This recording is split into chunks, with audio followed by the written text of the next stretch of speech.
Bonjour et bienvenue sur mon plan maths, l'application qui corrige vos exercices de mathématiques. Exercice numéro 2. Dans la figure ci-dessous, n est un nombre positif. Premièrement, quelle est la plus petite valeur possible pour n? Deuxième question, pour quelle valeur de n le triangle est-il rectangle?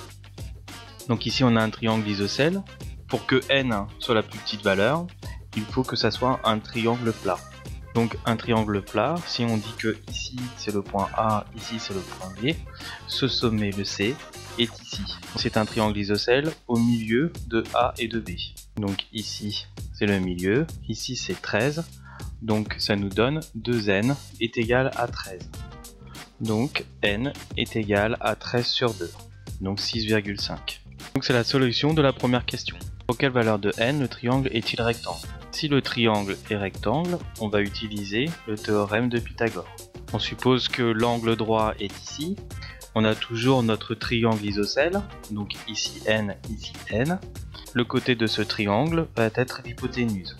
Donc on va pouvoir écrire que n au carré plus n au carré est égal à l'hypoténuse au carré. Donc c'est égal à 13 au carré. Donc maintenant lorsqu'on additionne, donc ça nous fait 2n au carré est égal à 13 au carré. Donc maintenant n au carré est égal à 13 au carré divisé par 2. Donc on doit calculer n. Donc on va faire la racine carrée de n, sachant que le nombre doit être toujours positif. Racine carrée de n au carré, ça nous donne n, qui va être égal à racine carrée de 13 au carré sur 2. C'est égal à racine carrée de 13 au carré divisé par racine de 2. Racine carrée de 13 au carré, ça nous donne 13. Donc ça va nous donner 13 divisé par racine de 2.